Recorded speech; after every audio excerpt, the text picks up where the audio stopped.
This is the Voice of Early Childhood podcast.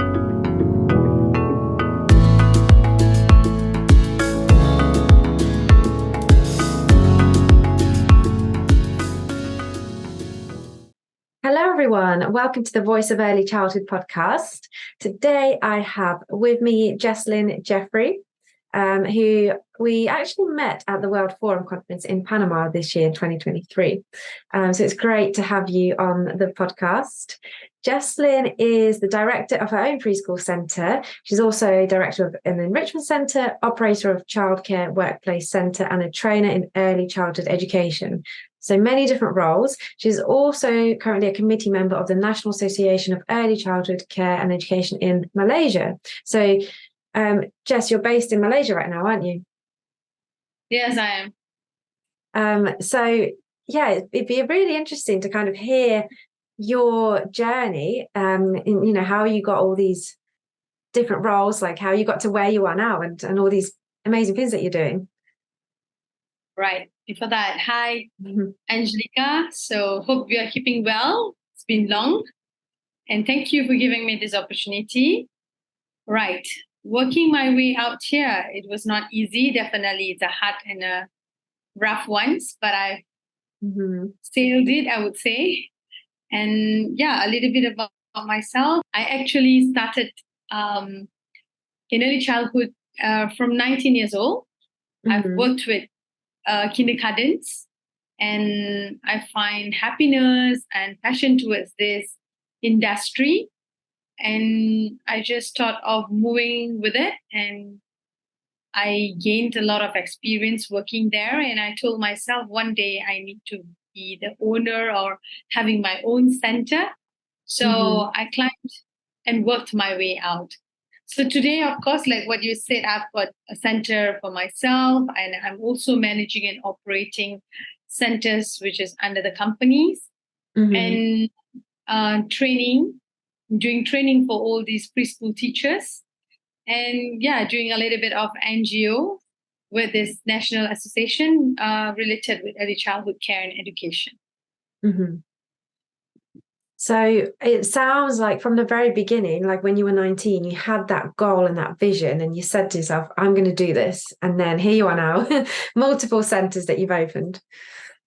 To be very frank, my family was not supportive at that moment because, in Malaysia, being a kindergarten teacher is not something wow. I'm not sure about there, but then here it's like, you have a lot more other options. Yeah. And that's how my parents were, they were more like, okay, let her do what she wants to. And then they allowed me. So I actually worked with this company for about 7 years. And I gained lots of experience, I would say. They were very open to me, and they gave me the chances to grow. They let me learn and do it myself. And I picked up a lot of stuff because my principal was a very busy woman. And then she tend to,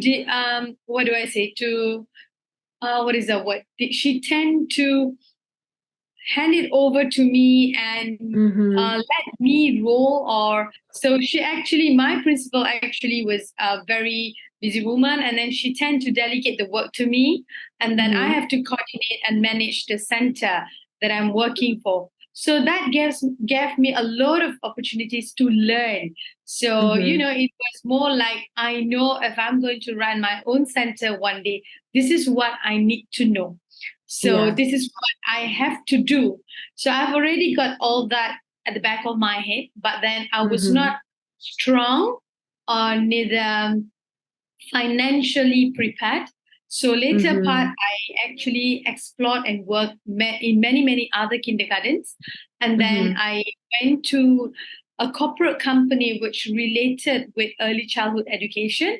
And that's where I learned more. It's more on the program, branding, customer service, business side of things. Business side of it. How do you manage? And how do you get the licensing? So this part actually helped me out too, And when I got married and being a mother, and I thought to myself, it's time for me to have my own. So actually, my husband supported me a lot, and then we both got our own center. It's a franchise business in Malaysia. It's a franchisor company. So we actually got the franchise, and then I operated my very own center. And my daughter grew up there, and today she's 14 years old. So that was, yeah, she's 14 now, yeah. And I started when she was baby, but of course she entered my preschool when she was 4. But then, it gives me a lot of motivation, and, you are just prepared to bring your child to your very own center rather than sending her somewhere else. And I could spend all my time with her. And along the way, my son came, and then he's also 11 now. And he's also my student before. So, yeah, and from one and later part, the management, the company that I worked with gave me an opportunity to explore childcare centers. So that's how I stepped into a childcare. So I'm operating one for them. And later I actually explored to Enrichment Center. Enrichment Center is more on for the primary school students in Malaysia. We call it as daycare come tuition center. Kids go into the center before and after school. It's more like school care, but they were also guided with their homework coaching and some lessons coaching with tuition. So that was because of my kids are growing up and they need that center. So I actually got that for them. And and I've got another kindergarten. So total about 4 of it. Wow. So it's interesting how like your life journey followed on with kind of hand in hand with your business journey and your kind of along with your own children growing up. So, once your children needed something, then you kind of set something up to support them. But actually you're supporting so many other children at the same time and families as well who need the same kind of thing, don't they? Yeah, exactly. Because even most of the students who are in my enrichment center are a continuing student from my preschool. So, after preschool being with me, and then the parents just want to continue the journey, they are in my enrichment center. Yes. I mean, I'm blessed for that because I still keep my kids within my distance in my eye contact. And then, I know the report on them with my teachers. So it's kind of, good. I feel good. And to be very honest, I wouldn't have dreamed or neither thought that from a kindergarten teacher, I will come this far. That actually, I always tell myself and my fellow teachers that you never know, but if you put in your effort and believe in yourself and you have the passion, you definitely can do it, I think. But I also believe it's the people you are working with, your friends that you are along, and your family members and your co-partners who would like to support you in your journey. And I was going to say, thinking about what you're saying now, that head teacher, that principal at the start, who delegated a lot to you, they really supported you in being more kind of independent and learning a lot. So if you didn't have them and that freedom, I guess, and that agency and choice and, being able to make decisions for yourself and have a go at different parts of the business and childcare and education, then you may have not been where you are today because you may have been kind of stopped and said, well, actually, just do the role that you're doing, but you're allowed to do so much more. Correct. I agree with that. And that's the same thing I practice with my teachers. Today, I always tell them, if you are good, if you can grow, why not? Because, and I do the same. You mean I can't be running or juggling with four schools. So what I do, I delegate my job. I do. I have got my center coordinators for all my centers, and they have got their reporting group, and they work together among the teachers. Everything is monitored and coordinated so that I, can still fly to Panama and spend good time with you, to meet some people over there. And this is because a good thing is like I've got a very good team where they work together and they support each other. And they've been very kind, truthful, and honest with me. And it's easy for me to do what I love to do now, like when I'm in NGO now, I'm actually trying to do extra thing. Now, what am I doing is actually we are working with corporate agencies to help out special needs students. Okay. Yeah, that's my new mission. Yeah. Are they special needs children that access your centres, or is it across Malaysia in different centres? Okay. It's a new project which our Nasim is taking over, which is our national association has been projected us to do. So it's a committee where we are working to try to engage inclusion for these special needs students, that we can actually provide what is needed. You see, you understand that children need somewhere that they belong to. So we want definitely to do something for them. That's fantastic. So you, I guess from the very beginning, you were always kind of that growth mindset and trying new things and always doing something that will allow you to kind of achieve more and more. So I guess you're still in that phase, aren't you, of doing more, which is great. And I was just going to say, what about when things don't go to plan, and actually sometimes you do too much, you take on too much, and you don't have that unlimited energy, and you do start to kind of burn out? Like what happens then? Because you are the leader, we often talk about who looks after the leader, because the leader's always looking after their team. So what happens when you've had kind of too much and you're struggling?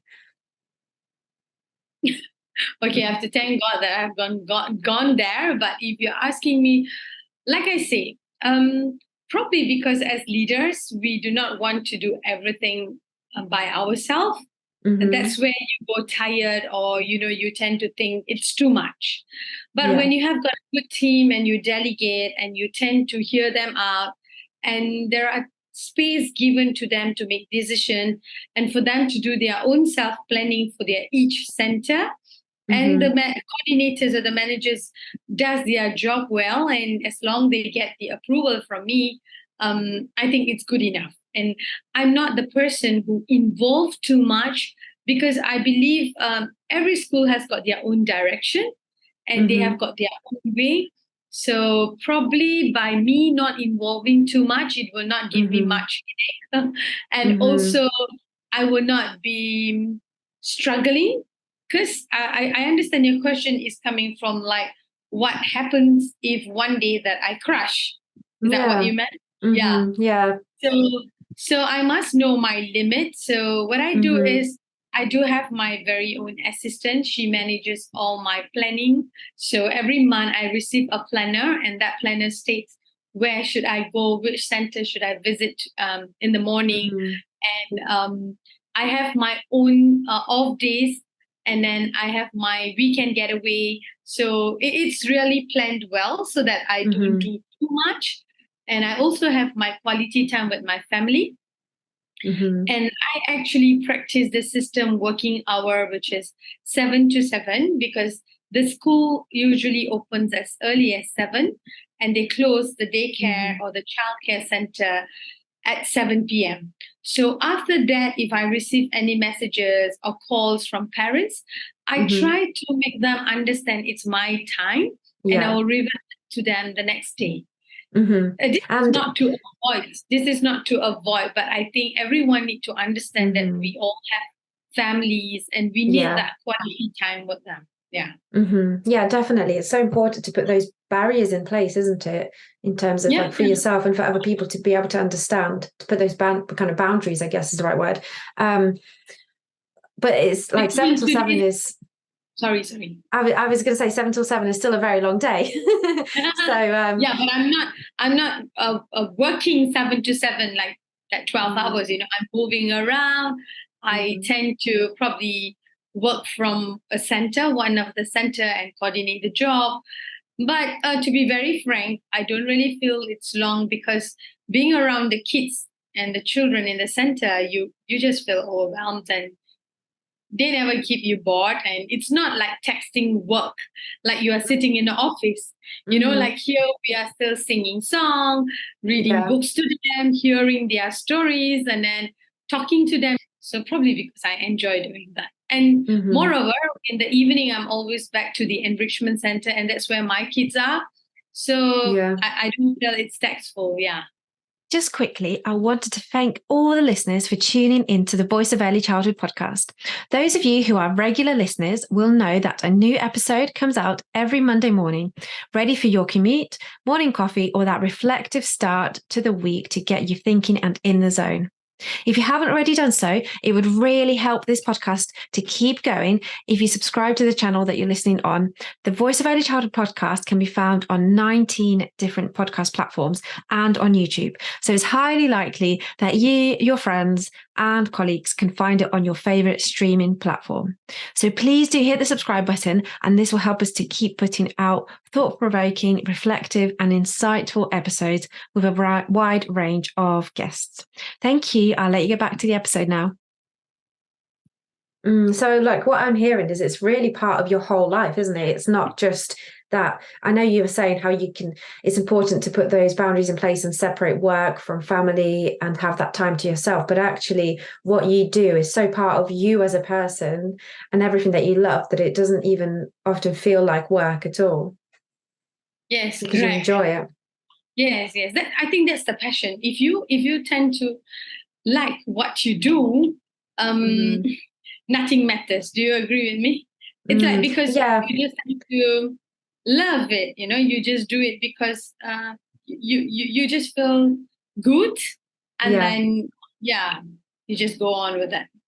And I agree to that. I agree with that to an extent in terms of like, if like you say, if you're passionate about something, then that's what's fueling you, and it gives you more passion, and you can keep working long hours, or you can keep putting more energy in. I think just sometimes if we are passionate about something, we can kind of get too carried away, and then we do start to burn out because we are still all, limited as humans. We've got a certain amount of kind of physical and mental energy that we can put into things. But that's where it's important to, like you say, delegate. And it sounds like you've got that kind of spot on in terms of making sure that you do have a good team around you. And it's the way it was from the beginning. I think going back again from when you said at the start, you had that head teacher that delegated to you, so you could see the importance of that. You had, I guess, good role models from the start, and you've taken that and you're implementing it now. Correct.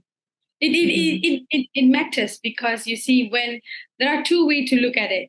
Some of my center coordinator or teachers might think, "Oh my, it's too much. Why is she giving us too much work to do? This is not what I'm supposed to do, and this is out of my working job scope or whatsoever." But when I was a teacher there, I think she has got no one else, and then I have to be part of it. And then it was nice that I'm being part of it because I learned. It depends on different perspective that you are taking it.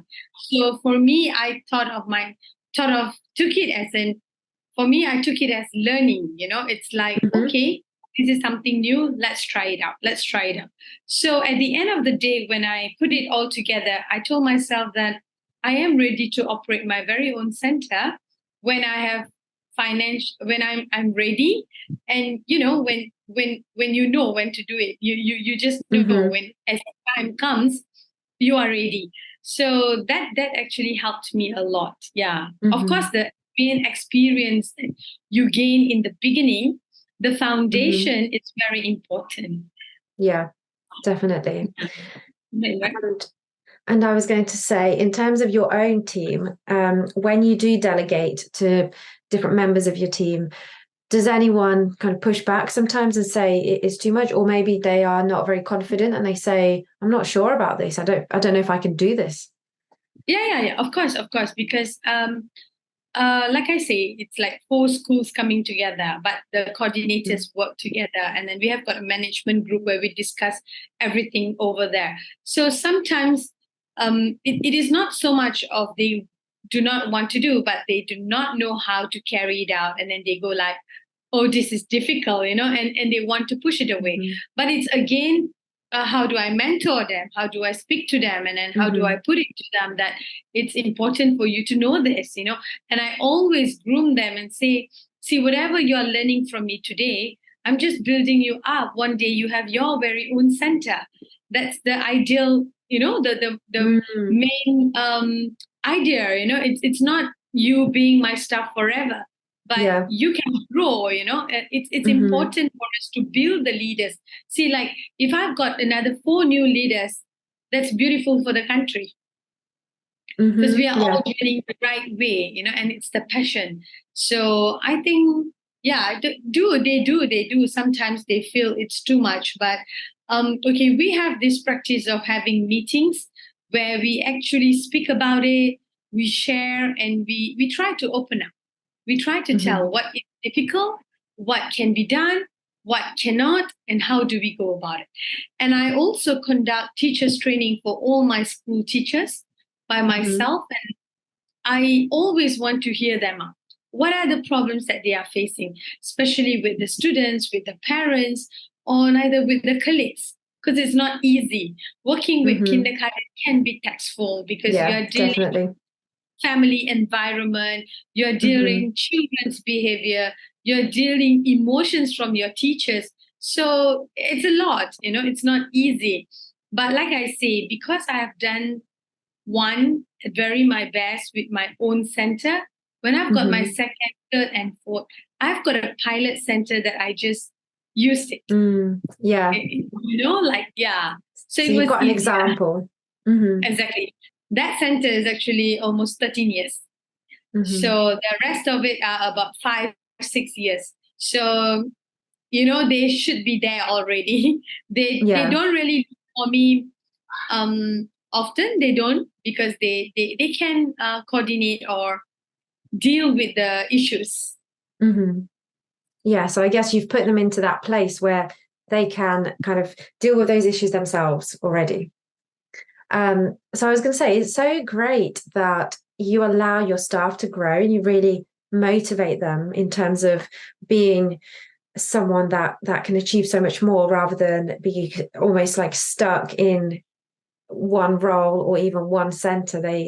They have more motivation to be able to grow further beyond your centers. So you're inspiring them to be leaders and managers and owners. And that's so fantastic, because a lot of the time we kind of think we really don't want our staff to leave, because then, we don't have this brilliant member of staff. But if we don't give them that agency, then there won't be those opportunities, and they won't be that motivated to work, to do a good job right now as much as they would be, if you give them those that motivation and those opportunities.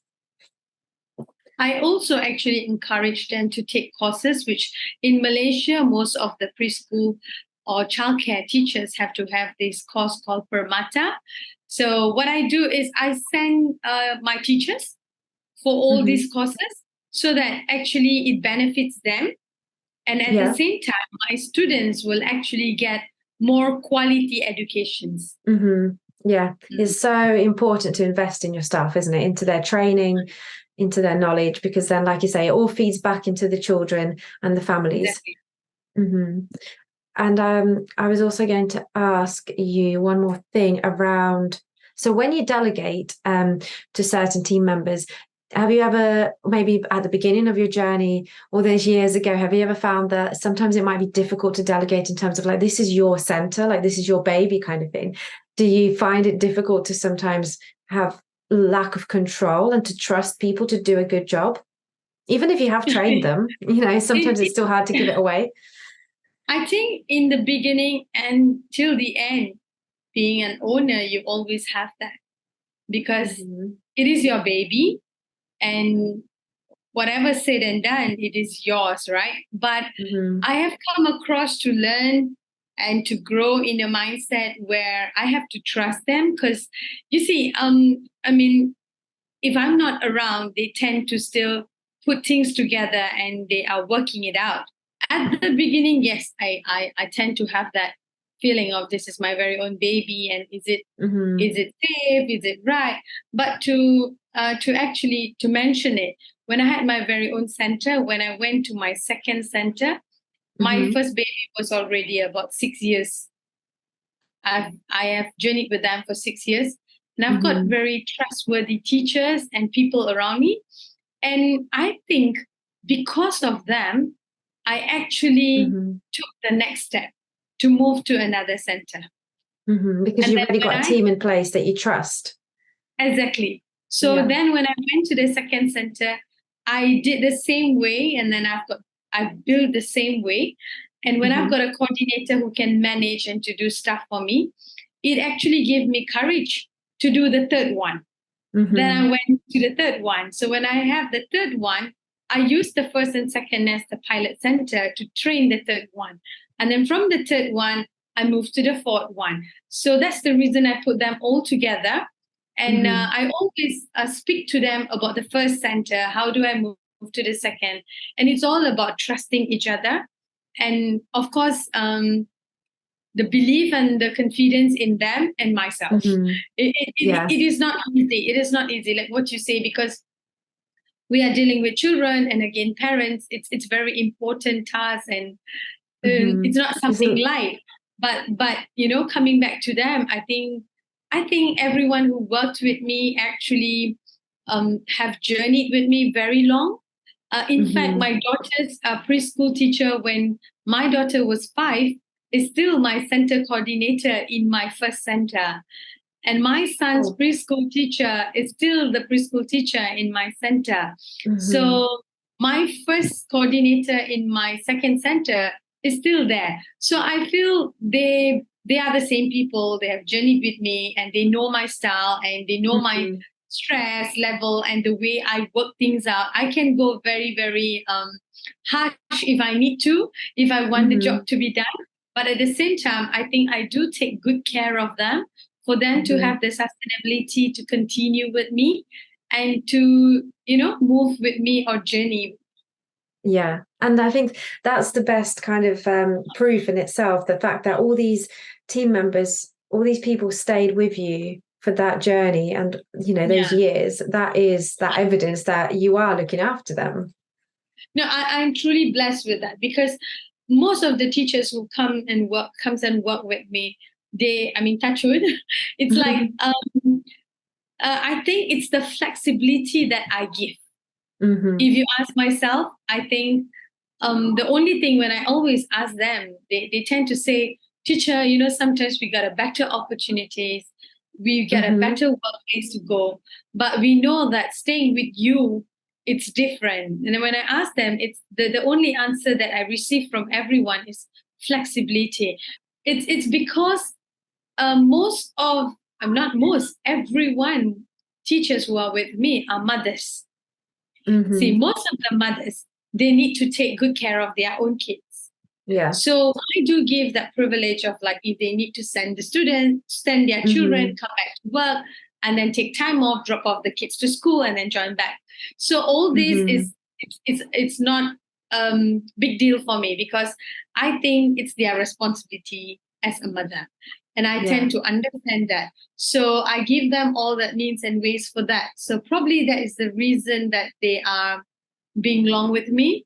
Because looking at the teenagers who have journeyed with me, coming back to the same point, they are growing with me.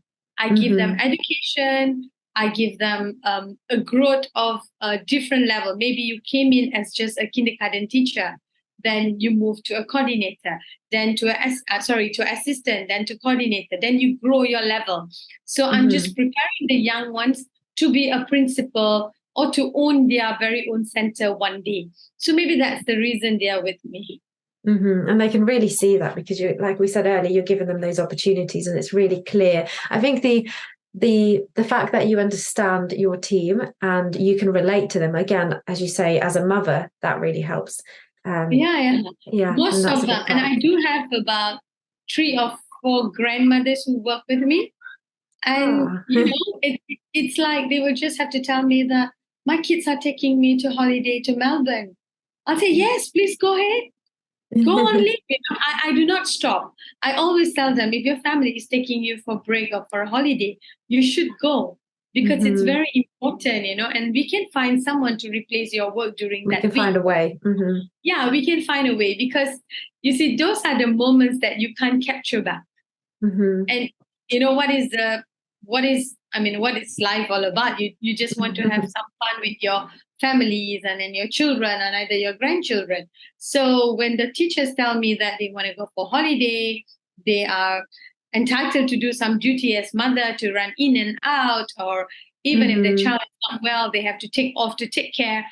I'm not going to say no, because I'm also a mother and I know how difficult it is, So I truly understand that. Maybe that's another reason. And it's so fantastic to hear that. It's so inspiring. And we did say I'll visit your settings one day. I'll go to Malaysia. So it'd be great to kind of see all this in practice.